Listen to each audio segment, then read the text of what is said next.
Welcome once again here on the Regional Radio Sports Network. Welcome to Bethel Media Day here for 24-25 season. I'm Paul Condry, president and founder of Regional Radio Sports, joined here by Jameir Jefferson and Coach Steve Drabyn as the men's basketball program is being previewed here today. I'm glad you've joined us here today. Steve, first of all, I know it's an exciting time of the year for you all.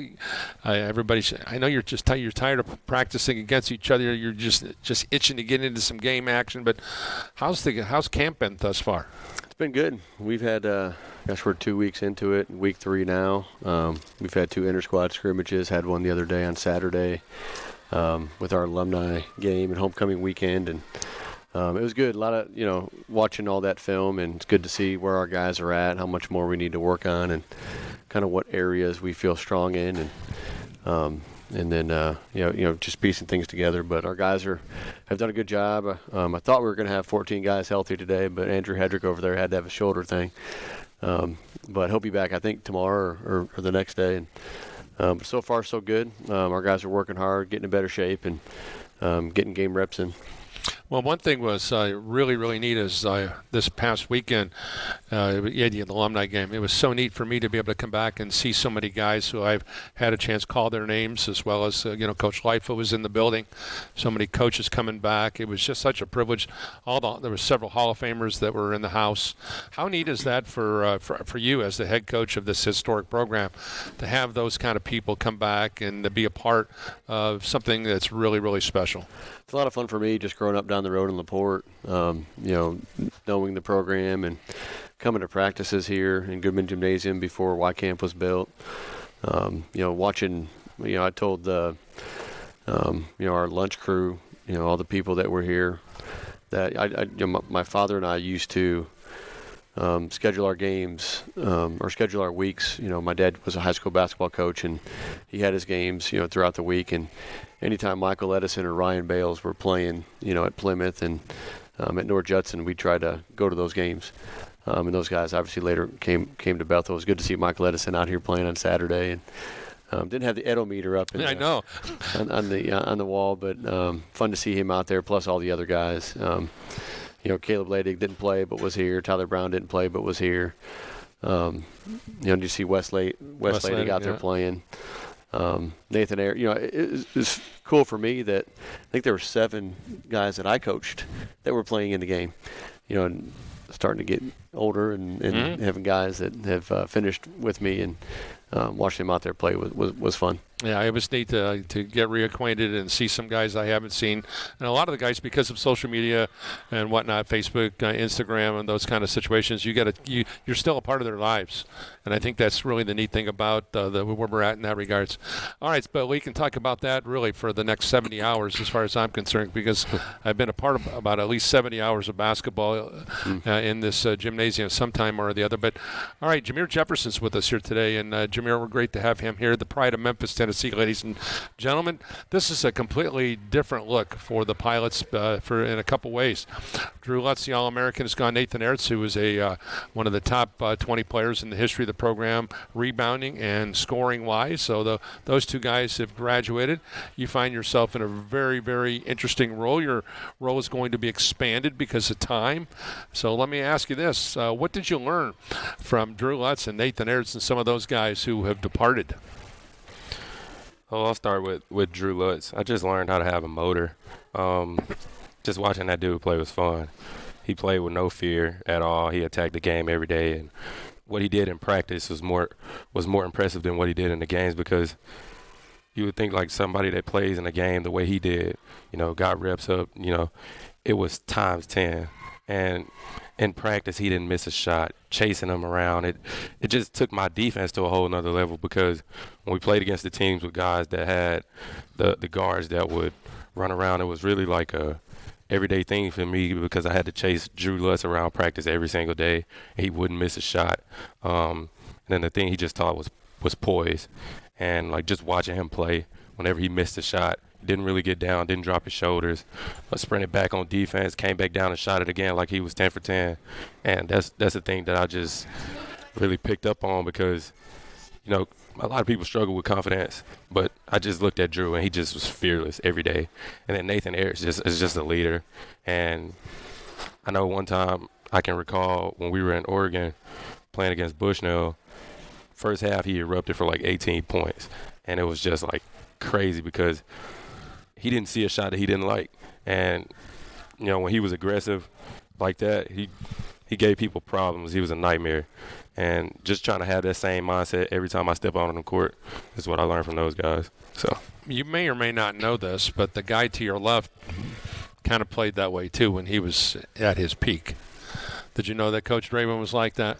It didn't have the athleticism that Drew Lutz had. I didn't say that. I had that. I said that it's from a motor. You were always on the move. I mean, people ran off. Defenses were somehow, some way tried to figure out how to keep you at bay, which is very similar to what people had to do with Drew. But that being said, let's talk about, Steve, if you can, the difference now in putting this team together minus those two key components. You brought in some new guys. In addition to that, you've got some guys now playing in more prominent roles who are going to get more minutes than they've ever played probably in their careers and in their lifetime. So talk about the process of getting these guys ready for the next level. Yeah, losing, obviously, Drew and Nate, they played a lot of minutes and scored points and rebounds and assists and all that.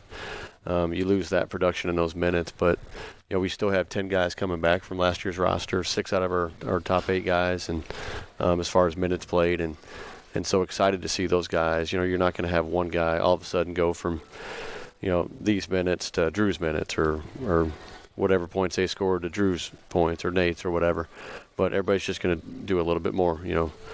Accept the roles that they have and embrace those roles and just be a little bit better, when it comes to assertiveness, aggressiveness, on both ends of the floor. I think it's going to be the best defensive team I've had since I've been here. Just with the athleticism we have, the experience, the consistency, we've kind of put a stamp on our identity on the defensive side of the ball, and we're further along with that right now than we were last year at this time, and so I'm excited about that part of it.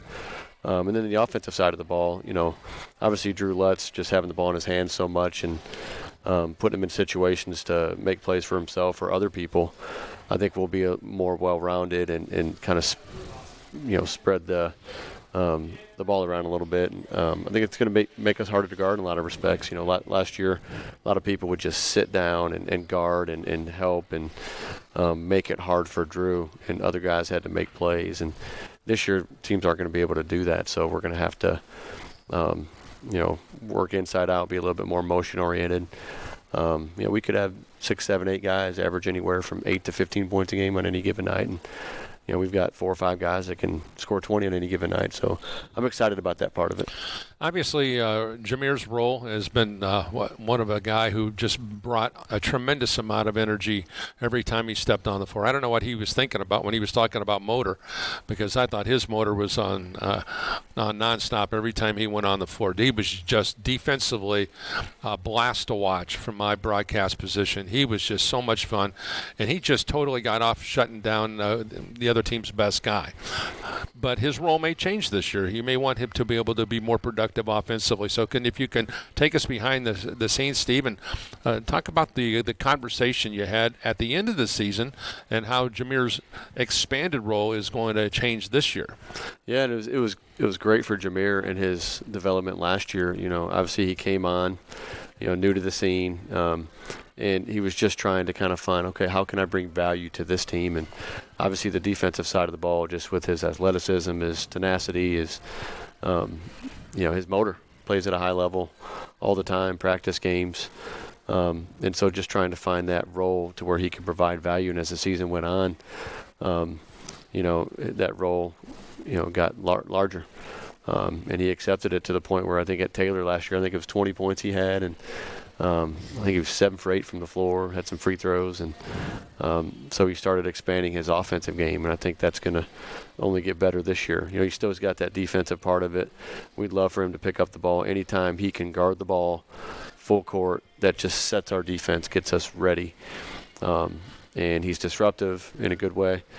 at times he can maybe get a little, too living on the edge a little bit. Yeah, living on the edge, and maybe give a little offense here or there. We'll talk about those things, but I'll never tell him to, hey, slow it down or not be as aggressive, because he makes more plays than he doesn't.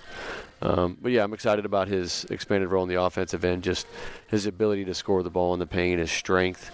We have good size, from our front line all the way down to our wings like Jameir, and I think we'll have some matchups in the post where we can get Jameir Jefferson down in the post and run some actions to where he's catching down there with a matchup and scoring the ball without double pumping.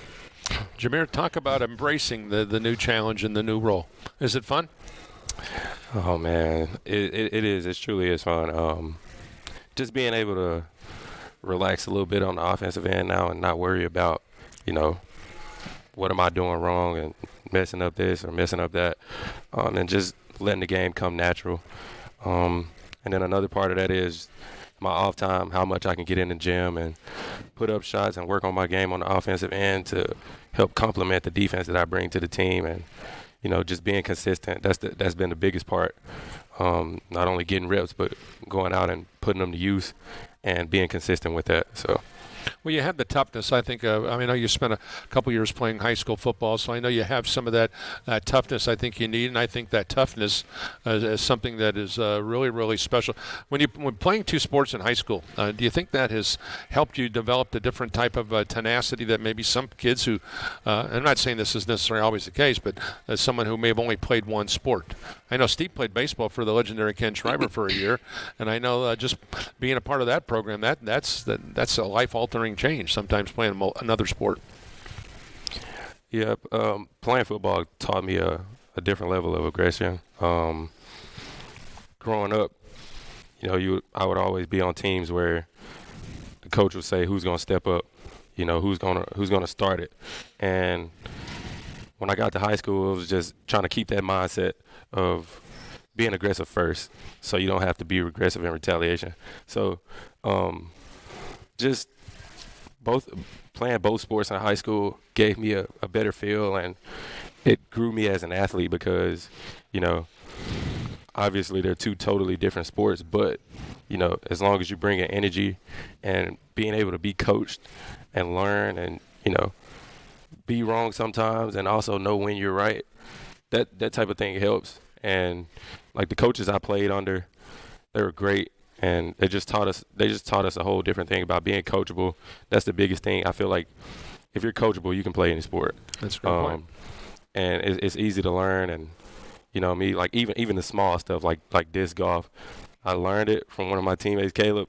And after that, I think I've gotten pretty good at it. So it's just a mindset thing of being able to listen, know when you're wrong, know when to speak, know when to listen, that type of thing.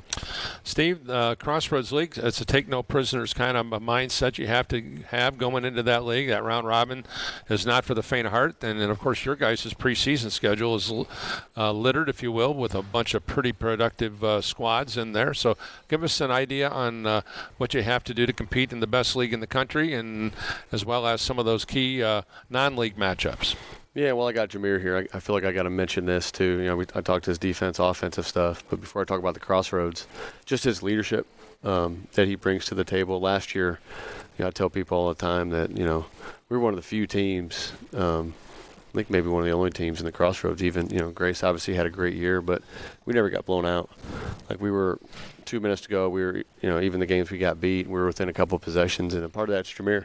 We're at Indiana Wesleyan. We're down 20 at one point. We're at Huntington, I think we're down 20 plus, and just his leadership, his want to, his passion, his let's go mentality just got our guys back in the game, and he always gave us a chance. There's going to be times, 2-3 times a year where you just don't have it, or shots not falling, things happen, and I love his ability to just rally the troops, bring guys back together. But yeah, you're right, the Crossroads League, it's the best league in NAI. Not biased in saying that.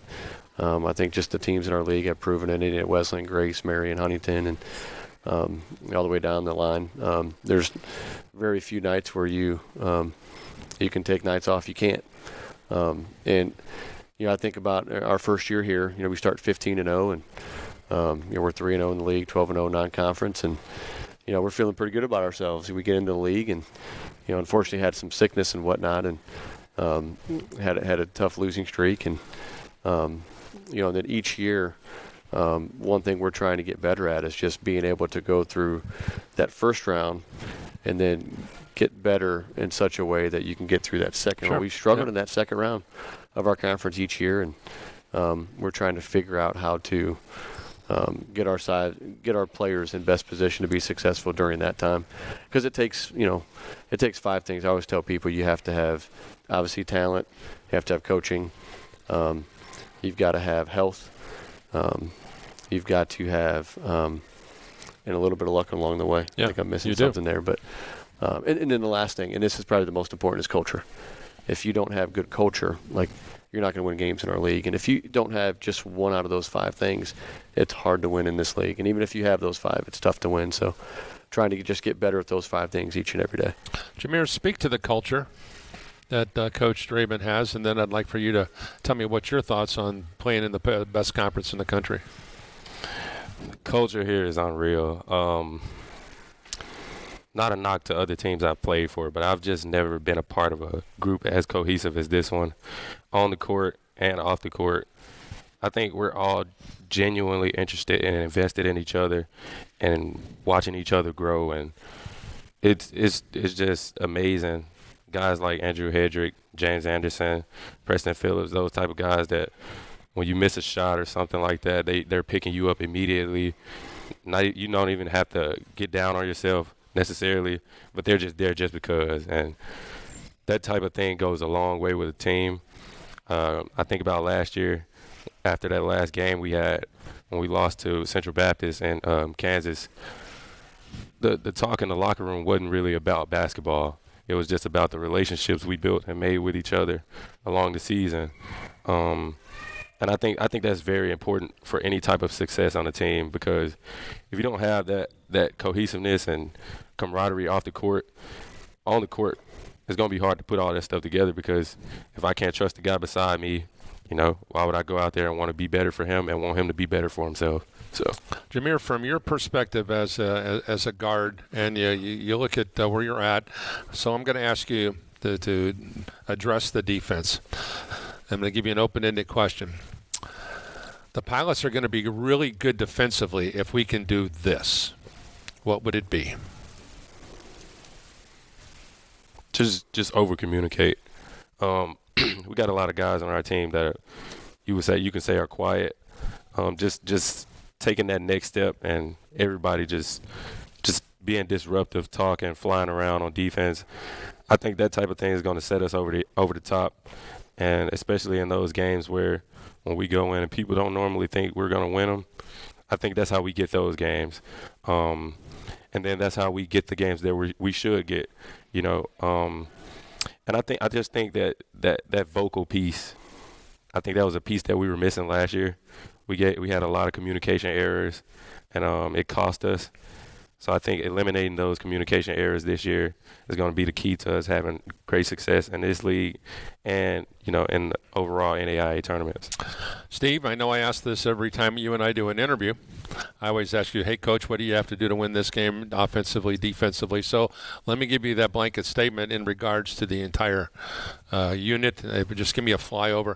The Pilots are going to have a great year offensively if we can do this. The Pilots are going to be really good defensively if we can do this. So give me a flyover, Steve. Yeah, the offensive part of it, just adhering to our identity and who we are. We're a fast-paced team, and, we're going to have to put pressure on teams early in transition just to create those advantages and keep those advantages, and be assertive and make plays when they're there. We've got to have some guys step up to be players, late in games, can we have a guy step up like a Preston Phillips and make big plays when they need to be made? And, Al Petulus, we've got experienced guards, Trent Edwards, Luke McBride, can those guys make the plays late in games to help us be successful? And then we're going to have to be a really good motion team, just creating easy plays for ourselves. And then I think we're bigger actually than we were last year. I think we were the tallest team. in the league last year when it comes to height with the guys that we played. And, you lose a 6'6" Nathan Ayers, but you bring in a 6'8" Bo Jackway. So we're actually bigger. So the offensive glass has to be crucial for us. Then on the defensive end, just who we are, we're no middle, hard help. We really focus on ball screens every practice. If we can be really good at those things, we're, with our offensive skill that we try to recruit, where we've struggled at times is guarding the ball. And so we've got to take away threes knowing that we're going to have that help and then be great in rotations. And, if we can do those things and do them very, consistently, I think it'll give us a chance to have a great year. I'd be remiss if I didn't ask. You've got a new assistant coach and Michael Shoemaker, a couple new grad assistants. Can you speak about the new guys on your staff? I know one of the things that you've probably had the biggest struggle with is keeping assistants, because you got guys who get opportunities because you have some success. And certainly give us an idea what Michael, Cole, and Mason are all bringing to your coaching staff, if you will, Steve. Yeah, I remember my first teaching job when I was at Avon. I just had that job for a year, because then I took a college assistant coaching job, and I felt really bad going to the assistant superintendent who hired me, Maggie Horniman, and she said, "Hey, it doesn't matter if it's a year or 20 years. We're going to hire the best people." And so, having the two assistants that we just had, Mark Polsgrove, Greg Miller, they're really good at what they do, and obviously they were sought after by other people, and for good reason. And so I'd do it again. And so, when you hire good people, other people are going to look at him. But anyway, Michael Shoemaker, excited about him. He's from New York. Not many people probably know him in these parts, but I'm excited about him. He's got a great coaching voice, good presence about him. He's a defensive-minded guy. I'm more of an offensive-minded guy, so we kind of fit. And he's got a wife, 2 kids, Leah and Tristan, and Landon at home, a 6-year-old now, I think, and then a 1-year-old. So it's great to have their family here, and getting him acclimated. And Mason Ocker's a first-year GA for us. His brother Brandon Ocker was a women's assistant here a couple years ago. And Mason's a diligent worker, very conscientious of his job and what he does, and he's bringing a good energy to the guys and really trying to bring value each day to the office and to our team. So excited about those guys. Exactly. Jameir, your thoughts on the new assistant coaches? Oh, I love them. They're committed to seeing guys grow. Actually, Coach Shoemaker and I just got shots up on the gun earlier, and just the ability for them to just drop what they're doing and make sure we're good or make sure we have what we need. Mason Ocker rebounds for me all the time. Coach Shoemaker told me last week, "Hey, let's get in the gym once a week, twice a week. There you go. Let's get on the gun and let's get that shot falling so we can have you shooting it in the game." And it's just that level of dedication from the coaches, seeing that the coaches are just as invested in the game as we are. So. Once again, thanks for joining us here today. Steve, as always, look forward to hanging out with you here for another go-around of Bethel men's basketball. I'm excited. I hope you guys are excited about having our group. Thanks again to Luke Schrock and Tanner Camp and all of our guys for the great work that they've done here today. Thanks, Coach. Thanks for having us, Paul. Appreciate it. All right, Jameir, thanks. Good luck this year, okay? Thank you. We'll be back with more of our continuing coverage of Bethel University Men's Basketball Media Day. I'm Paul Condry. God bless you all.